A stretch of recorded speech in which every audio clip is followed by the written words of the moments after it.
एका वर्षाची बिदागी हवी असल्यास धान्य पेरा, 100 वर्षाची बिदागी हवी असल्यास विचार पेरा, 5000 वर्षाची बिदागी हवी असल्यास विचार पेरा. या उक्तीप्रमाणे मानवतेचा विचार पेरणारे बीड जिल्ह्याचे दिवंगत माजी खासदार, महाराष्ट्र शिक्षण संस्थेचे संस्थापक, मराठवाडा मुक्ती संग्रामातील स्वतंत्र सैनिक, माणसाने माणसाशी माणसासारखं वागलं पाहिजे यासाठी आपलं अख्खं आयुष्य समर्पित करणाऱ्या कॉम्रेड गंगाधरप्पा महारुद्रप्पा बुरांडे यांच्या पावन स्मृतीस विनम्र अभिवादन करून मी माझ्या भाषणाला सुरुवात करतो. खाना खाने से पहले भगवान को नहीं, खाना खाने से पहले भगवान को नहीं, उस किसान को जरूर याद करना जिसने अपनी मेहनत की खाद और खून पसीने को जलाकर अन्न पैदा किया हो. नमस्कार, माझा सांकेतिक क्रमांक 192. माझ्या भाषणाचा विषय आहे बांधापासून संसदेपर्यंत शेतकऱ्यांच्या प्रश्नांचा प्रवास. कभी सोचा न था ऐसा भी समय आएगा, कभी सोचा न था ऐसा भी समय आएगा, अनाज उपजाने वाला ही दाने दाने के लिए तरस जाएगा, अनाज उपजाने वाला ही दाने दाने के लिए तरस जाएगा. भारत हा शेती प्रधान देश आहे. भारतातील 85% लोक हे शेती व्यवसाय करतात. मग प्रश्न असा पडतो की भारतातील सर्वात मोठा समुदाय हा शेती व्यवसायावर अवलंबून आहे. अशा या शेती व्यवसायासाठी व शेतकऱ्यांसाठी भारतीय संसदेत आजपर्यंत किती प्रश्न उपस्थित केले, किती प्रश्नांना वाचा फोडली आणि त्यातून किती शेतकऱ्यांची उन्नती झाली हा एक संशोधनाचा भाग आहे. स्वतःच्या घरावर व कुटुंबावर तुळशीपत्र ठेवणाऱ्या माझ्या शेतकऱ्यांसाठी भारतीय संसदेत सविस्तर चर्चा करून त्यांच्या हिताच्या प्रश्नांना वाचा फोडलेली कधी दिसत नाही. आजच्या परिस्थितीत शेतकऱ्यांसाठी ठोस धोरणात्मक पावले उचलणे अत्यंत महत्त्वाचे आहे.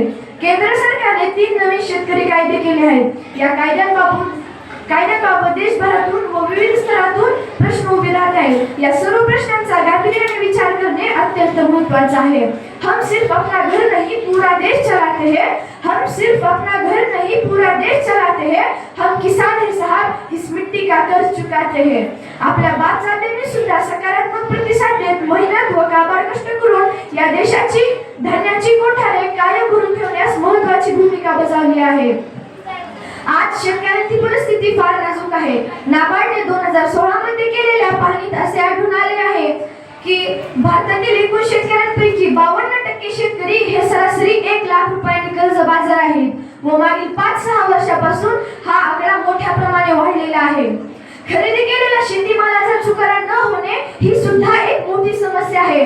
अशा परिस्थितीत केंद्र सरकारने हमी भावापासून आपली सुटका करून घेतली तर शेतकरी पुरता नागावला जाईल व संपूर्णही जाईल. संपूर्ण लोकशाही व्यवस्थेत सर्व कष्टकरी व शेतकऱ्यांना विश्वासात घेऊन त्यांच्या हिताचे ठळक कार्यक्रम राबविणे अत्यंत महत्त्वाचे आहे. आपण अगदी इंग्रज राजवटीपासून पाहत आलो आहोत की शेतकऱ्यांचा आवाज दाबला गेलेला आहे. आपल्या भारत देशामध्ये सगळीकडे सारखे हवामान व पर्जन्यमान असल्यामुळे शेतकऱ्यांसाठी केलेले कायदे हे सर्वच शेतकऱ्यांना लागू होतील असे नाही. काही शेतकऱ्यांना त्याचा फायदा होतो तर काही शेतकऱ्यांना प्रचंड नुकसान होते व मग काही शेतकरी आत्महत्या करायला प्रवृत्त होतात.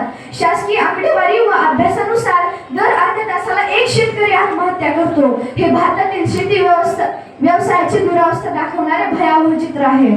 अर्थशास्त्रज्ञ म्हणतात व्यापारी लोकांमुळे देश चालतो, अर्थशास्त्रज्ञ म्हणतात व्यापारी लोकांमुळे देश चालतो. पण लॉकडाऊन मध्ये काय आलं, जेव्हा शेतात नांगर चालतो तेव्हा देश चालतो.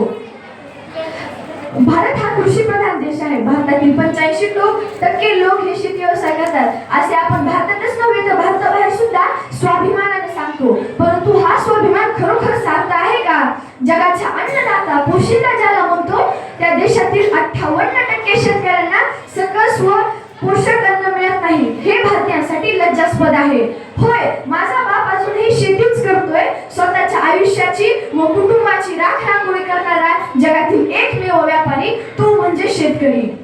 अरे साधा सण साजरी करायचा असेल तर पत्नीचा, मुलाबाळांचा आजार असेल व मुलांचा शैक्षणिक खर्च असेल यासाठी खासगी सावकाराच्या दारात जाऊन बसावं लागतं. ही एक शोकांतिका आहे.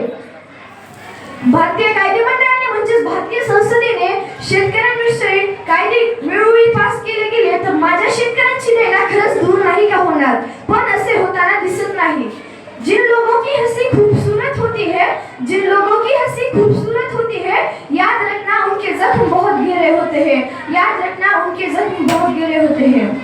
अरे म्हणून म्हणतो आम्हाला नको कुठल्या शासकीय योजना, आमच्या पिकाला रास्त भाव द्या.